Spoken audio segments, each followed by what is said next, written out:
Whoa. Yeah. Is Aubrey still spreading the lies that Texas food is not good? What? You What? know, she didn't mention anything about that. No, Okay, she I'm did just say making Blue Ball was sure. so good though, so she actually has 1 point in Texas' favor there. Well, yeah, that Bluebell is really great. I started the recording just so you guys know. So Oh, so we shouldn't talk about no, we In-N-Out can and ice cream anymore. if you want to hear it later.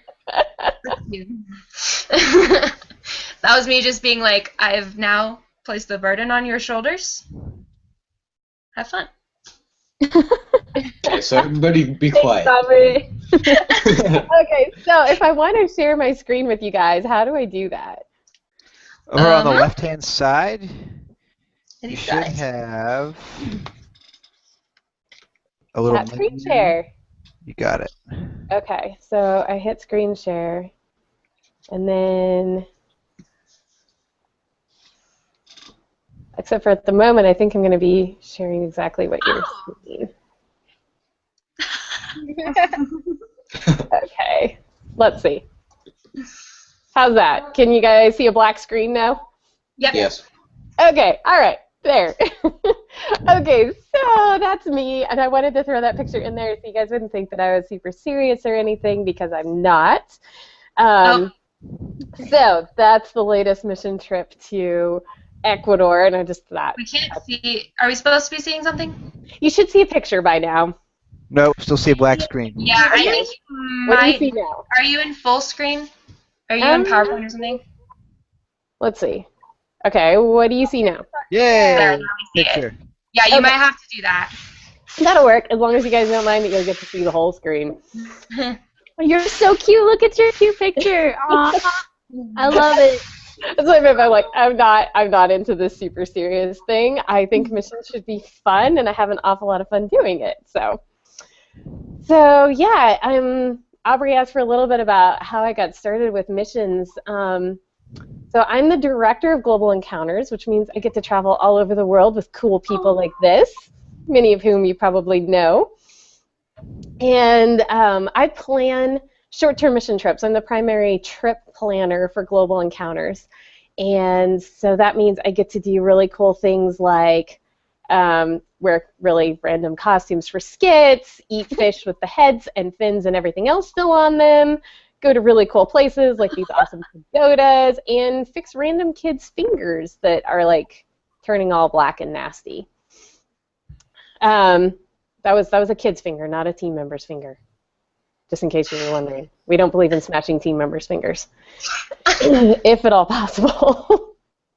But mostly, I work with the teams while we're on the field doing children's ministry. And I had to throw this picture in here because this is a little guy who got saved actually earlier this year.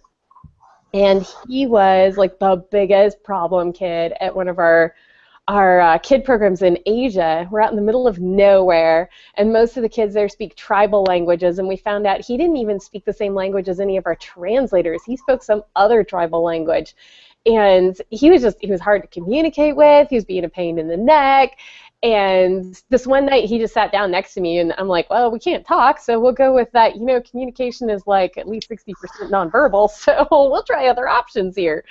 And we were playing around with my phone. But anyway, he ended up getting saved the next day. God just so worked in his heart. And the missionaries that we were working with had been working with him for months.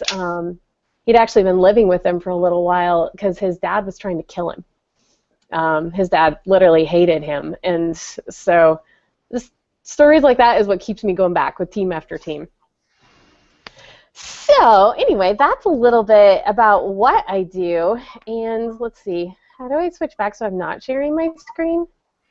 Stop screen sharing.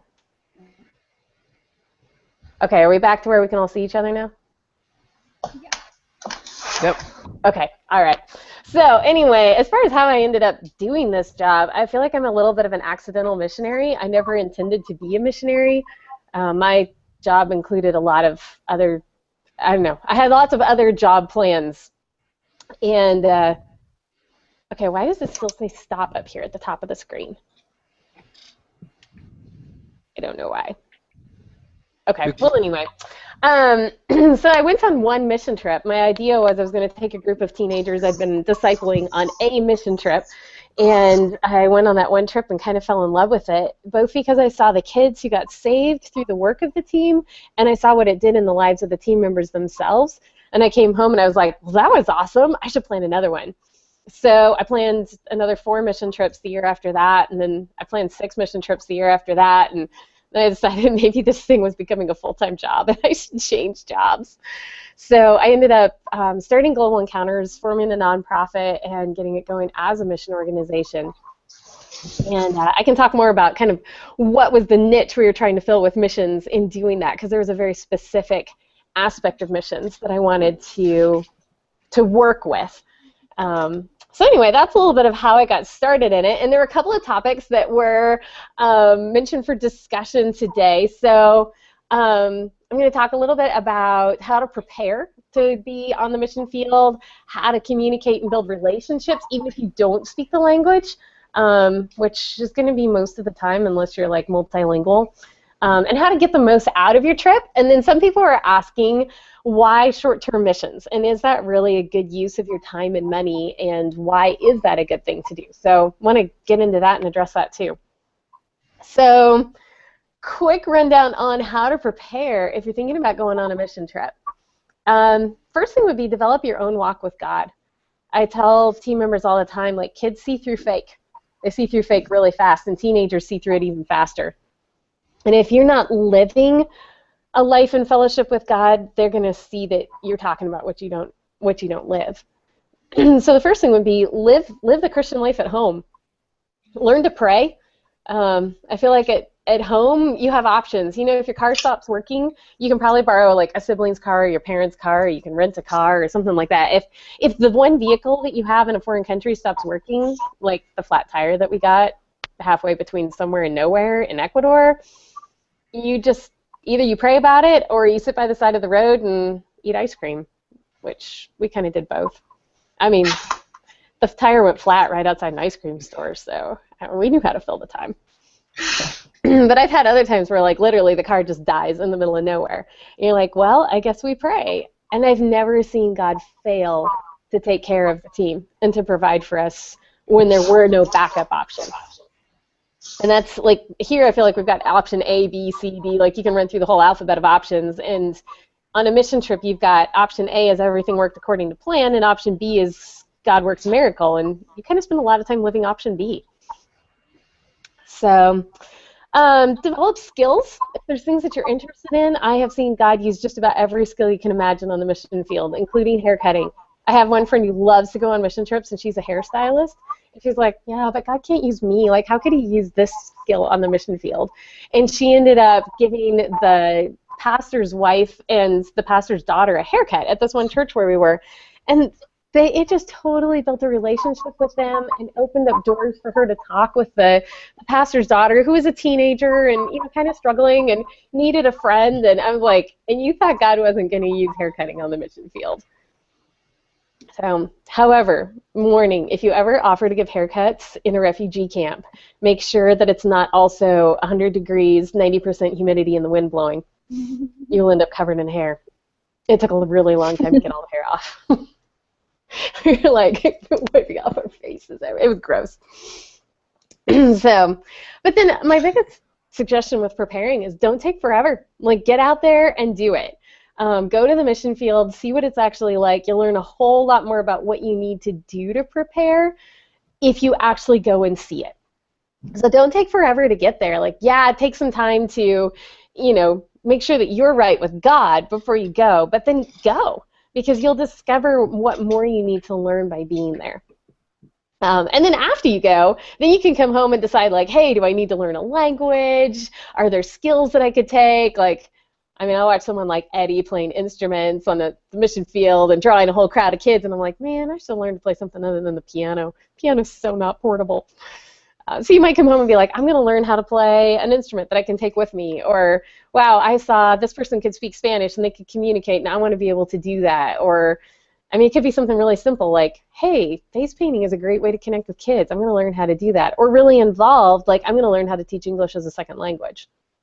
Or like my sister who came home and she's like, I'm going to be a nurse. I saw so many medical needs there that nobody's doing anything about.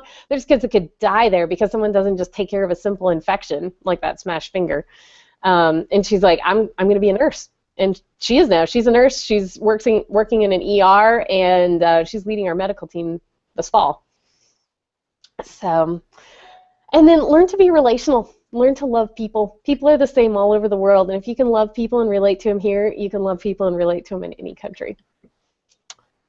So, and then, all right, any questions before I dive into the next topic on how to prepare to go on a mission trip? One thing, I have one question. So you had said, it's all about just kind of getting out there and going. Of course, making sure you're right with God and everything first before you just hop on something like that.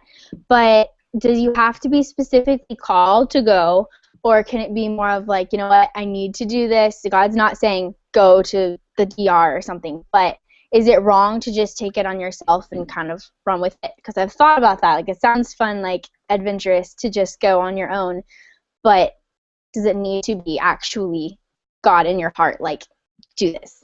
Mm-hmm. That is a good question. I think it's one that actually is kind of already answered because Jesus already did say go. So, I mean, yes, there's the praying about it, like, okay, does this mean I go right now to this place? And I think God does give you answers on that. And at the same time, though, he said go. And so if it's on your heart to want to go and be a part of missions in another country, it says delight yourself in the Lord and he will give you the desires of your heart. Mm-hmm. I think that means not only does he will give you those desires, and then he will fulfill those desires. If you're delighting yourself in the Lord and he puts a desire on your heart to go to another country, that's not normal, okay? Most people don't wake up one morning and be like, I want to go to a really poor country and like live in a slum and share Jesus with people. That's not like a selfish, I just want to have an adventure type of desire. I think that's a God-given desire. And so I believe God will also bless that as you pursue that, especially because he did already command us to go. Mm-hmm. Perfect answer. I would say from personal experience, too, that if he doesn't want you going at that time to that place, he'll close that door. Mm-hmm. So if you feel called, try to go. And if he says no, then you know. Otherwise, go for it. Yeah, it's good. And God has slammed the door in my face a couple of times. I'm really good at like knocking down barriers, but every once in a while God's put one there that I'm like, yeah, I think that's a God barrier, not like a barrier I'm supposed to knock down. Like the country I was planning to go to decided to have a civil war. I said, it probably wasn't the best time to go there. Much as I really wanted to. I was like, no, somehow ending up in the middle of a civil war is probably not a good idea. Which is actually kind of I have been in countries since then that are having civil wars, and God totally opened the door, but that time he didn't. Mm-hmm. So, good. Any other questions on that one? I was or just personal observations of stuff that's really worked for you guys. I mean, this is a discussion. Jump in. Yeah, I was just going to ask real quick, practically, because I think that prayer is important, really, no matter what you do. What do you think have been some ways that you've found to be like encouraging in your prayer life and stuff like that? Like through this, outside of this, just kind of in general, because I feel like that's kind of the first step to everything is really prayer. Mm-hmm.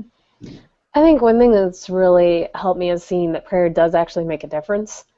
It's really easy to think, oh, prayer is like the thing that you do before you go out and you start working. But when you realize how helpless you are unless God is a part of it, it puts a desperation in your prayers. It's hard to be consistent with prayer. It really is. And something that really helps me is to pray consistently with other people. Like when I'm getting ready for a mission trip, I like to pray with the other team leader that I'm going to be leading the trip with, and we pray for the team. And that's just a good reminder to me. I'm more likely to pray frequently on my own if I'm also praying frequently with other people, because it reminds me, hey, this is important. This is something that I need to make a priority. If I'm willing to make it a priority on a conversation where we're doing planning for a mission trip, then it also needs to be a priority of my time with God on my own too. It also kind of keeps me accountable. Like if I'm not praying at all, like I mean, if I'm praying with a team leader about a trip or something, like, oh man, this is the only time I've prayed about this all week. I'm like, okay, something's wrong.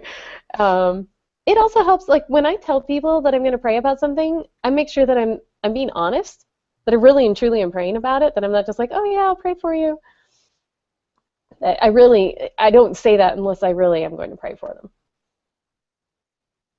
Anything else you guys have found that helps you be consistent with your prayer life? I mean, seriously, that is a challenge. Okay, I used to think like, oh, missionaries must have an awesome prayer life because, you know, they need God to come through for them all the time. And actually, if you ask most missionaries, will tell you they struggle in their prayer life too.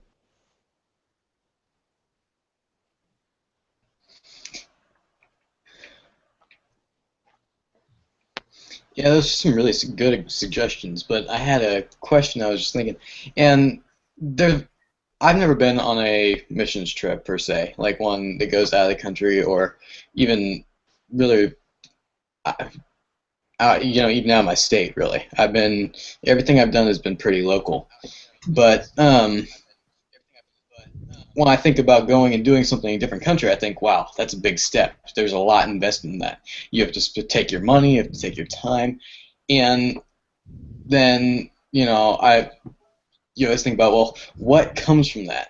What are the results that you see? And has there ever been a time where you almost regretted going? I'm just curious. I've never regretted going. Ever. Yeah, I didn't think so. I was just thinking it was curious. I was just curious because it's like with all that you're investing in it, there's a lot riding on that. But once again, like you said, Jesus said go. Mm-hmm.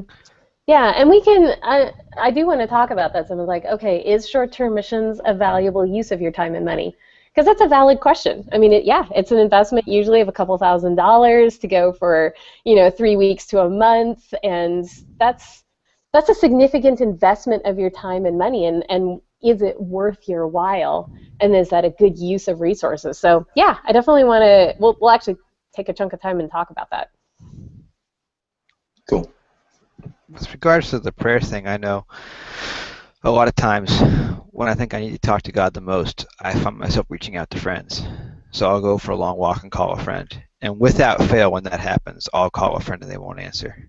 It's kind of like the Lord saying, look, I'm the expert here.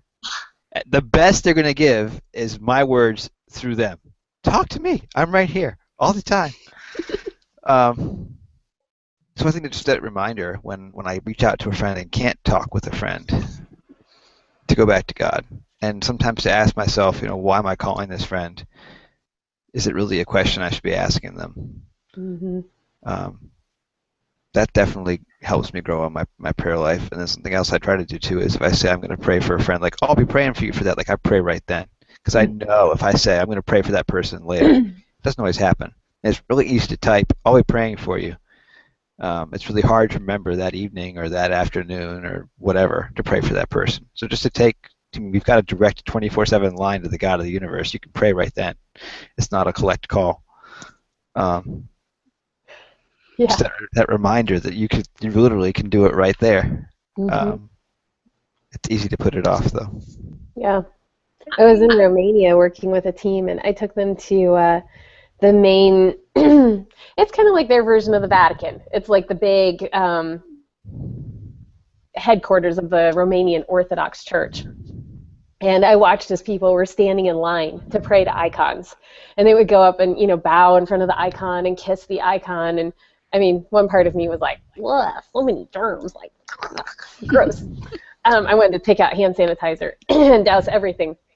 But I had just gone through, I had been stuck with that team in an airport for 36 hours because there was a snowstorm and all kinds of things, like the airport crew left the airport, there were riots going on, the National Guard came in with really big guns, and it was only my second mission trip I'd ever led, so I was a little bit on the freaked out side, and I just remember spending most of the 36 hours being like, oh, God, I need help. Oh, God, I think I really need you to take care of this one because those guns are really big and these people are really upset. And I was scared, and yet God kept really just sustaining me through that whole time. I mean, I watched all these people standing in line to pray, and I'd had to stand in line for everything else in the airport: water, food, telephone, tickets, you name it. And as soon as I'd finished standing in line for one round of that, I had 20 people to take care of, I'd go stand in line again. And I was like, if I'd had to stand in line for God while I was in that airport, I think I would have gone nuts. I'm like, God's the one thing I didn't have to stand in line for. Everything else I had to stand in line for, and God was available to me 24/7. And if that doesn't make you be like, I am so grateful for prayer. And like, yeah, I don't have to wait for God. And on top of that, he can do way more than the airline personnel can anyway. As evidenced by the fact that we were stuck there for 36 hours. So, all right, so let's move on to, let's say you decide to go on a mission trip, you find yourself in some foreign country, and you're like, great, they speak Burmese. I can't even read the language. I have no clue what they're saying. How do I communicate with these people? I came here to build relationships, and we can't communicate with words. So I just was thinking through, like, okay, how do you build a relationship in a country where you don't speak the language? Well, first thing is you make really good friends with translators. That's for starters. You learn to work through a translator. Like, I know at first it can seem restricting, but you learn to communicate through translators. And after a while, especially if you do any public speaking with a translator, you come back to speaking in the U.S. and you're like, oh, wait, where's my thinking pause in between what I'm supposed to say? I have to keep talking. I don't get to wait for my translator to translate. But you can build relationships through translators. But the other thing is you can build relationships without words. Depending on which study you read, anything from like 60 to 93% of communication is nonverbal. And when you don't speak the same language, that percent is going to go really high. And so you can communicate love and friendliness and everything else with your voice, with your face, with your body language. And even if the words don't quite get through, you know that you are still communicating, I care about you and I want to get to know you.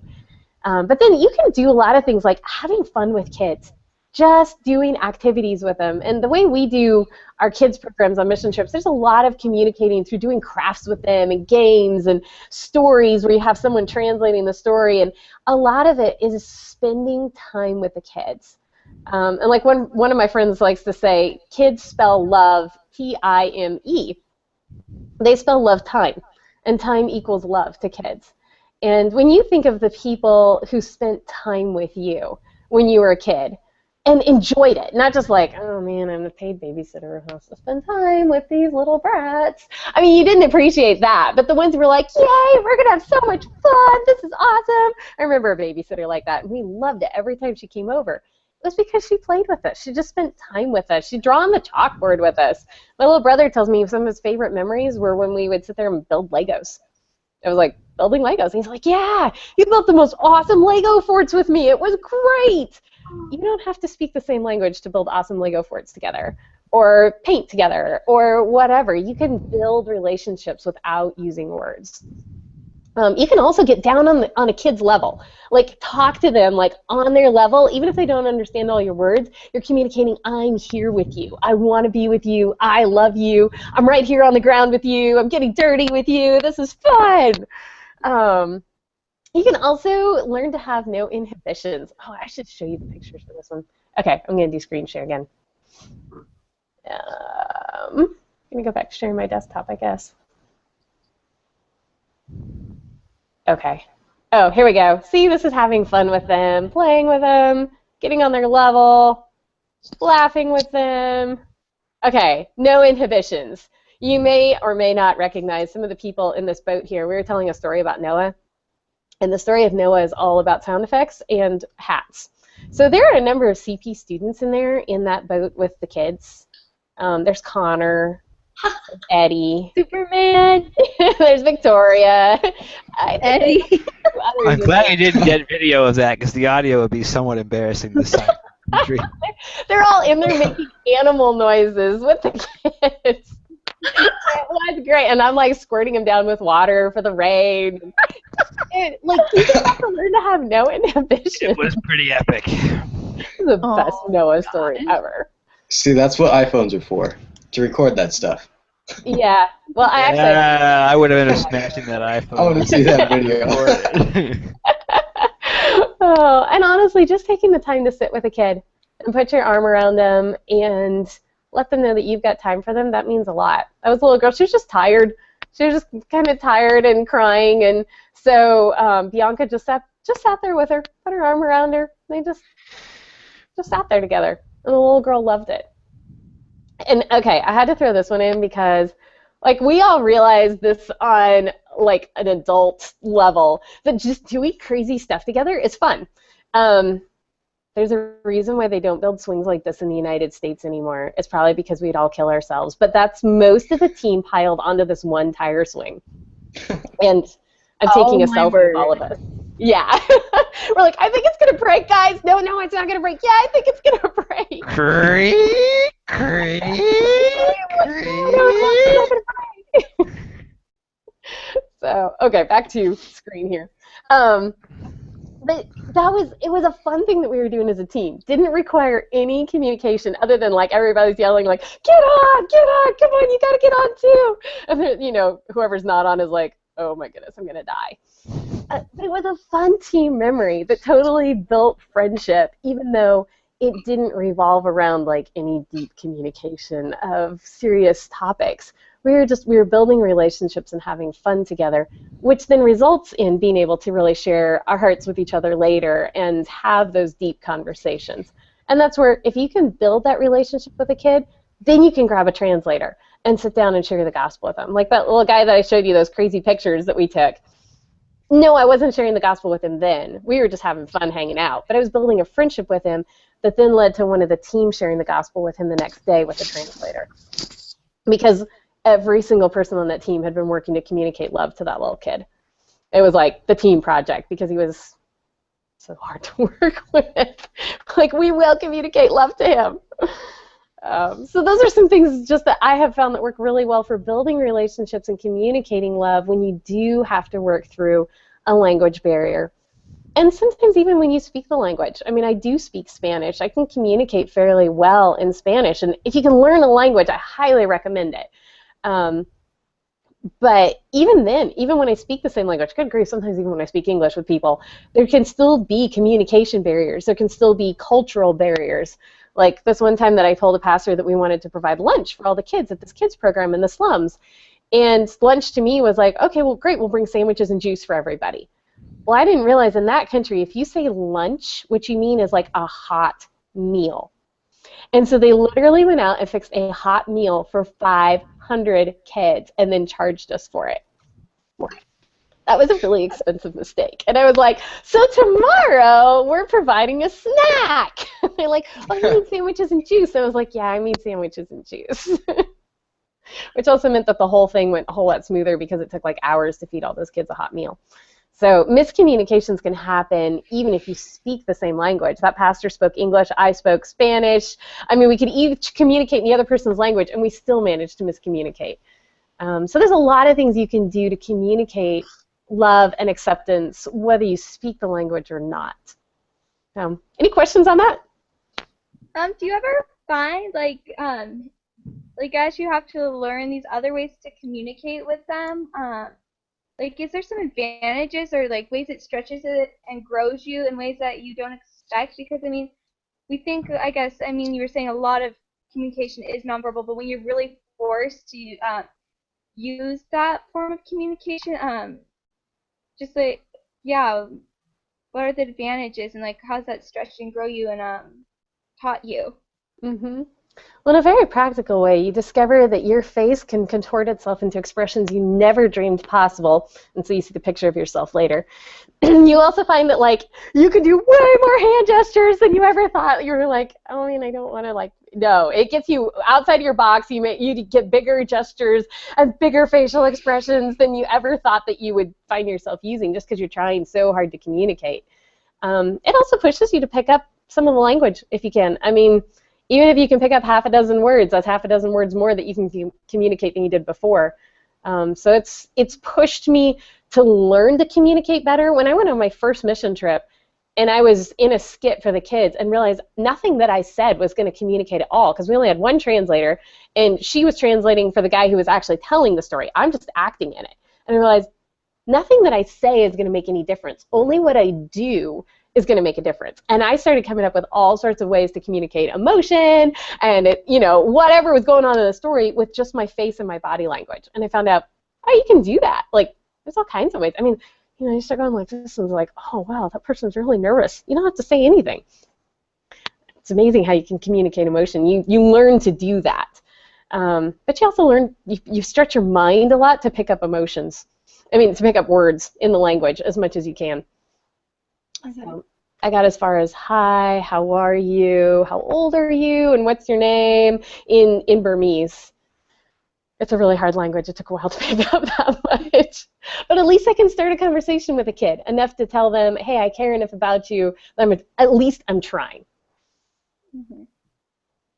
And it pushed me to learn Spanish. Like when I first started going to South America, I didn't speak any Spanish at all. So learning a second or third language as an adult is a challenge, but it does. If you want to communicate with people, you push yourself to learn it.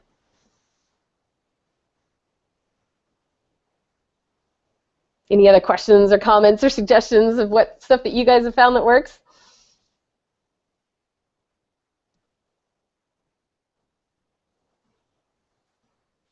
Okay, well, so how to get the most out of your trip. So let's say you decide to go, you have an awesome time communicating with and without language while you're there.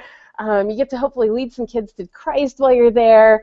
How do you come home and really continue that, both the impact with the people in the country and the change in your own life? Here's a couple of just quick things that you can do. If you can just jot down in a journal just quick notes every day, just a couple of, like 2-3 sentences about something you did, okay? I hate journaling. I don't like to journal, but after 30-plus mission trips, the details are getting a little blurry. And people will tell me, you remember when this happened on a mission trip and God did this awesome thing? And I'm like, wow, that's such a good story. You would think I would never forget that, but I actually have no recollection of it whatsoever because I didn't write it down.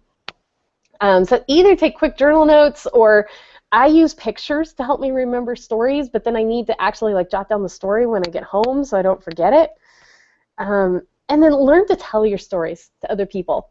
When you come home from a mission trip, people will be like, hey, how was your mission trip? And if you start into a 10-minute dissertation on the needs of Ecuador or something, they're going to glaze over and they're not going to ask you about it again. So if you can learn to condense what God did and what you learned down to just a few key things that you can tell people, it helps you solidify the lessons, and it also gives you a way to communicate it.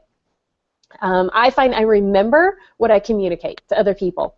The stories that I tell people are the stories I remember. If I haven't ever told that story until somebody else reminds me of it, I'm like, oh, yeah, I totally forgot about that because I never told anybody about it. But the story about eating worms in South Africa, oh, you better believe we bragged about that one. That's the main thing it was good for was bragging rights afterwards. Oh, yeah, well, I ate a worm in Africa. So tell other people about it, and then be open with your team during the trip. As you struggle, as you go through hard things, pray for each other. I feel like that really deepens the learning process of what God's doing in your life. And then put it into practice, what you learned. I remember I was home from a mission trip, and I was really worrying about something. I don't even remember what I was worrying about, but it was really stressing me out. And I was praying about it and talking to God, and I was just like, I'm really concerned about this. And I had just come back from this mission trip where we had gotten flooded out, not once, but twice. Literally, the building we were staying in flooded. I went running down early one morning to get breakfast for the team, and it was like a 4-story building. We were on the top floor, and I'm going down the circular stairway. I'm going down the stairway, and it ends in water inside the building. The entire first floor was underwater. And it was like, it wasn't like that last night when we went to bed. I think we have a problem. And all the doors that we could get to were underwater, so we were stuck in the building. And I'm just praying, God, what do we do now? And God sent somebody to let us out. And they're like, hey, guess what? We've got hot food for you. And the other half of town isn't flooded. And somebody came up with an alternate place for us to do the kids program. And we ended up helping the whole town clean up from the flood. We scrubbed mud off walls and shoveled it out of buildings and stuff like that. And ended up being awesome. And God just reminded me, am I not the same God that took you through not one but 2 floods in Romania? And the trip before that was the one where we'd gotten stuck for 36 hours in the airport with the people starting riots and stuff like that. And it was am I not the same God who took you through riots in Amsterdam and floods in Romania and is taking care of you through all of these things? Can't you trust me here in the U.S.? I'm the same God. I was like, oh yeah, because I really felt like God had taught me a lot about trusting him. like, you're right. I need to bring that lesson home. I need to trust you here, too. Just as much as I learned to trust you there as I'm staring out at this very soggy town that's mostly underwater and saying, okay, God has a plan for this. I'm learning to trust him in this. I can learn to trust him at home as well. And then stay in touch with the people that you work with in other countries. If you think about it, like, okay, Paul is an awesome example of short-term missions. He would travel and stay in a place anywhere from like a couple days to maybe a couple years at the most, but a lot of times fairly short, maybe a couple weeks. And then he stayed in touch with people via the social media of the day, which was letter writing. It's a little slow, but I mean, that was the social media of the time, as you wrote letters to each other. So it's so much faster now. You can stay in touch with each other over Instagram, Facebook, Twitter, email. I mean, you have it easy compared to how long it took Paul to do it. Like, it takes me forever to write. But stay in touch with the people that you work with, and I love to go back. I love to go back and keep working with the same people year after year. I've been taking teams to Romania now for, I think, 10 or 11 years. I've watched those kids grow up. The kids who were kids in the program are now translators for me. The ones who were translators, their kids are now attending the kids programs. And so I've built a relationship with people there over time. Kids who used to be in the programs, I'm now training to teach side by side with the teams. And so I love the long-term impact, even though I can only be there in the country short-term. Any questions on that? I just want to interject one thing. You have an incredible speaking presence. I just wanted to say that. Right now, I love hearing. I thought that at CP3, but I love hearing you talk. You just keep going. You're doing great. Well, thanks. Well, no, and that definitely. I'm sorry, did I interrupt you? No, go ahead. That definitely clears up because I've heard so many people that just go off for a little bit and then they come back and I'm like, oh. Because I haven't, I've always wanted to go out of the country, and I haven't gone yet. And I guess time or money, or I don't know what was stopping me, but I just haven't gone yet. So that really clears it up, I guess, with thinking that, can I really make an impact on a short term? Mm-hmm. So I think that's fantastic. That was something that was kind of, and then different people that would come back even, they would talk all about, and not that your experience is bad, relating your experience, but it wouldn't be about the people they were helping. You know, it would be about, oh, I feel this way now, and I was like, oh, okay, like, what, have you noticed that a lot, or do you know why that is, or? Well, this kind of gets into the last topic that I had written down here, which is, okay, why do short-term missions, and is it a good use of your time and your money to invest in that?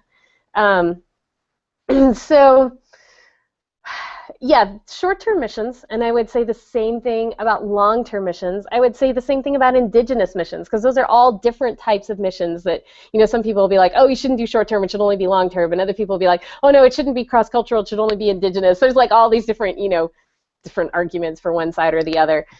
They can all be done well, or they can be done poorly. And short-term missions can be done poorly. I mean, I run into other mission teams in other countries, and there are times when I'm like, wait, you're out here in the middle of the Asian wilderness with no water filters. Like, you're drinking tap water. How are you all not in the hospital? I mean, there's physical preparation. There's also, like, you know, like, okay, great, you came all the way here to South Africa with no ministry plan? Like, you have no idea what you're planning to do here. You brought no supplies. Would you like to come do a kids program with us tomorrow? So I have seen short-term missions done poorly, but I've also seen long-term missions done poorly. I've also seen indigenous missions done poorly, and I've seen all of them done really well. I mean, what it really comes down to is God works through very imperfect human beings, and that's the way he's chosen to work. And so whether it's short-term or long-term or your culture or someone else's culture, God's going to take working through very limited sinful people and redeem that and work through that. And if you're willing to be used by him and you're humble and you're willing to learn as God teaches you from your own mistakes, God can use you. But some specific reasons why I would say get involved in short-term missions would be, first off, what I said at the beginning. Jesus said go. He didn't say send someone else. He didn't say, send your money to another country. He said, go. And he didn't say only go to your own area. He said, go to the uttermost parts of the earth. And there's something about going and connecting with people in other countries that is very different than sending. And when you know people in those other countries, your heart is just drawn there. I mean, when I hear that there's been an earthquake in Ecuador, I'm like, oh my goodness, I have friends there. I should check on them and see if they're okay. Or if I hear that there's, a huge influx of refugees in Southeast Asia, I'm like, I wonder if any of my friends are part of that. Like, because I have friends who specifically work with refugees in Southeast Asia, and so there's a connection that you have with people there, and you can pray for people, and it changes your heart towards that part of the world when you've been there. And then there's always more work to be done than there are workers to go around.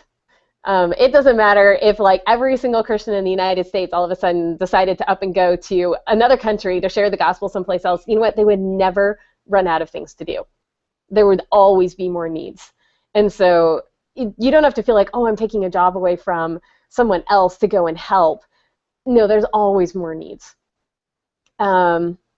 And you can always go and encourage long-term missionaries. A lot of what Global Encounters does is we partner with long-term missionaries, and so, or long-term pastors or ministries that are there that just need an extra oomph of energy and excitement and ideas and things like that. I mean, when you work with kids year long, I mean, if any of you have ever, like, say, taught Sunday school for a whole year, you get to summertime, like if you've taught for the whole school year and you're just like, I'm so tired. I love these kids, but I'm tired. I'm out of ideas. I'm out of creativity.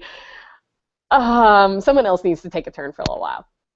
And some of the ministries that we work with, they work with the kids year-round, all year long, pouring their hearts into them. But they look forward to us coming in the summertime and helping them with their VBS or their camp or whatever, because they're just like, yay, help! Someone comes and loves on our kids with us. And they care about these kids too. And there's like, you guys bring ideas and you bring energy and you infuse in us a new energy for working with these kids.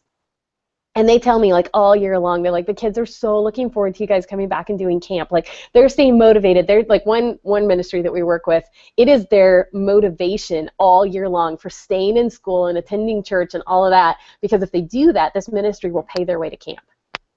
And they're like, I have to stay in school because I want to go to camp with the Americans this summer. And they like learn English so they can talk with us at camp in the summer.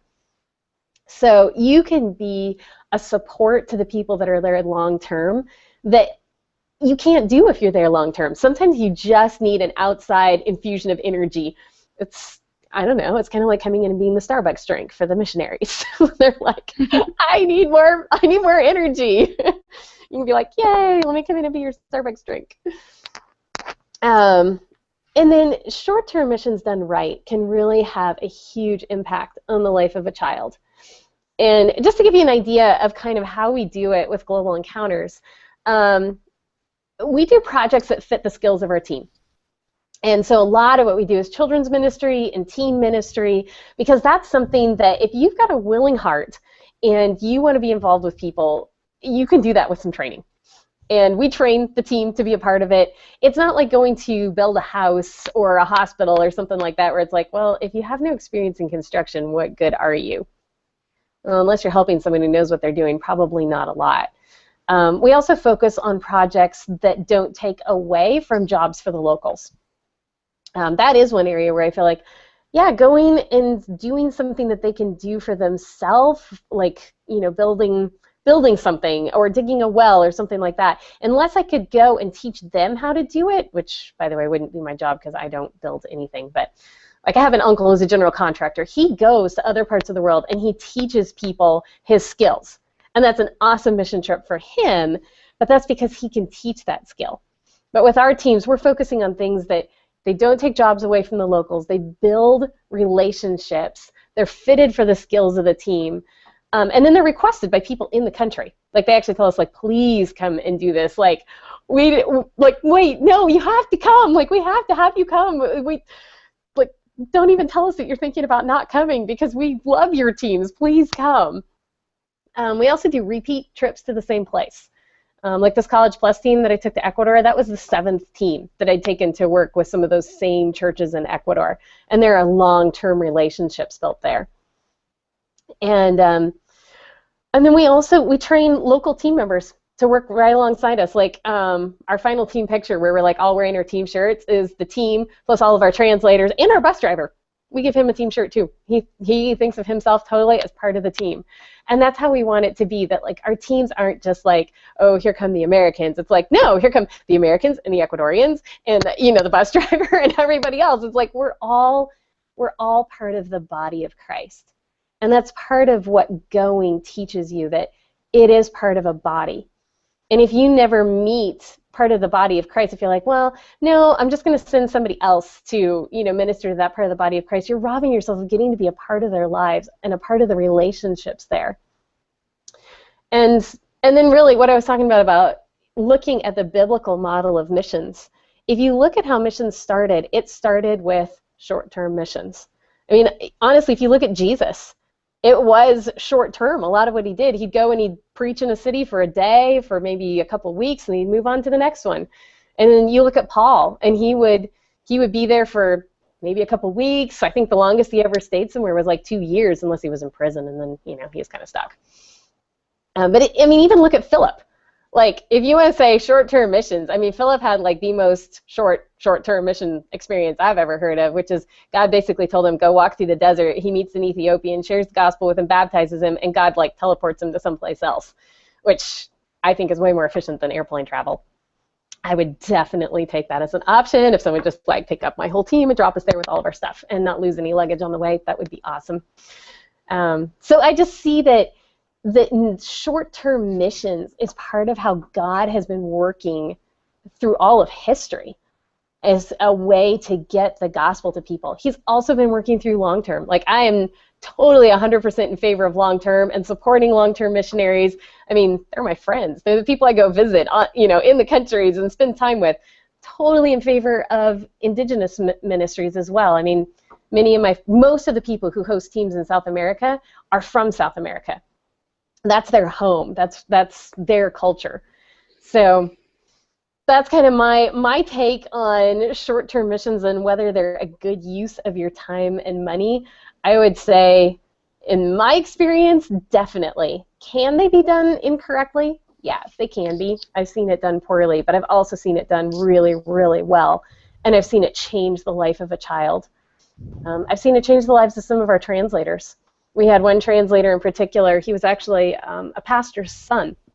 And he spent a couple weeks with our team. And just before he left, he was actually leaving to go to college. And he's like, hey, I just want to say goodbye to the team and tell you guys how much I appreciate you before I leave. And I was like, absolutely. Team devotions. Come on, guys, everybody in here. And, our friend wants to say something before he leaves. And he was like, I just want you guys to know, all during high school, I've sort of been walking away from God. Just slowly drifting away from my relationship with God. And I thought that's just what young people did, that they just slowly walked away from their faith in God. And I was planning to go off to college away from my family and completely just walk away from my faith. I didn't really see any need to continue it. And that was my plan for college, was just to walk away from God. And I have seen something so different in you guys and such a passion for Christ and a real relationship with Him that I want what you guys have. And I just want you to know I am going to be pursuing a relationship with God while I go to college. And you have completely changed my perspective. And he came back and helped us the next summer and the summer after that. And I have seen spiritual growth in him. Like, it wasn't just like a one-time like, yay, I want to be a Christian. It was like, no, God really changed his life. So I've seen the impact that short-term can have on the people in the country. I've also seen the impact on my team members too. As for some of them, it's helped them find their life calling, like my sister, who's a nurse now.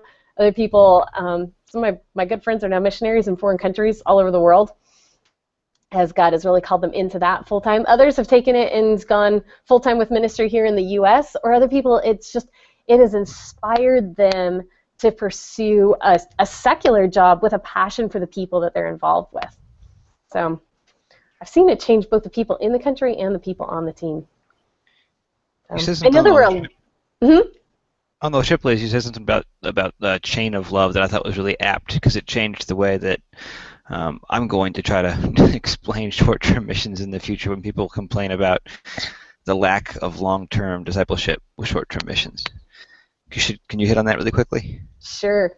Yeah, so this is something I told the team while we were in Ecuador, and it's something actually that happened on my very first mission trip. I was working in a hospital for abandoned babies in Bucharest. And I was holding this little baby, and he was only maybe 2 weeks old. And his parents had just dropped him off on the steps of the hospital and would probably never come back and never put in an appearance in his life again. And he was perfect. Like, he was the cutest little adorable 2-week-old ever. And I'm just standing there holding him, and I just started to cry. And it was like, who's going to love this little guy tomorrow? Like, I'm here to love him and change his diapers and play with him and tell him he's loved today, but who's going to be here tomorrow? And what is this actually accomplishing? I mean, like, he's not even going to remember that I was here tomorrow. Or next month, he's definitely not going to. I mean, he's 2 weeks old. He's never going to remember that I was here. What is this accomplishing that's of any value? Why am I even here? Why am I doing this, other than the fact that it's breaking my heart right now that this little kid is going to grow up in a hospital with nobody loving him? God just spoke to me so clearly, and he said, I love this little boy so much more than you do. That today, I sent you to tell him how much I love him. And tomorrow, I'm going to send somebody else. And the day after that, I'm going to have somebody else. Not all of those somebodies will actually heed the call when God tells him to go and love on that little kid, but he is going to be reaching out to show love to that little boy every single day of his life, building a chain of love from his heart to that little boy's heart. And for that one day, I was the link in the chain between God's heart and that little guy's heart.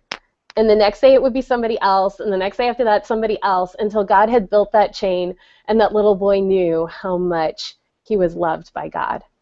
And God said, don't despise being my link today to tell this little kid that I love him. Don't you dare despise my work through you to say I love you to this little kid for today. I sent you to tell him how much I love him. And that really changed my perspective. I'm like, even if I can only be there for a short time, God is using me to tell these kids that he loves them, that he died for them, that he wants to save them. And no, I'm not the whole chain. God is the whole chain. He's the whole process of reaching this child for the gospel, for drawing him to salvation. But I get to be a small part of it. And don't ever despise being a small part of what God is doing. So that's the story I told the team. Thanks for telling it again. I know there were a lot of questions that were going back and forth on Facebook about this topic. Anybody else have other questions or things you want to throw in on this one, or stuff that you're like, man, I wish somebody would discuss this? I am going to stop the recording because I have to go. So I hope you guys have a great rest of the Empower Group. Thank you so much, Elizabeth, for doing this. Yeah. Hey, thanks for inviting me. It was fun. Fantastic. Yeah. So, anyways, but yeah, I'll talk to you guys later. So, bye.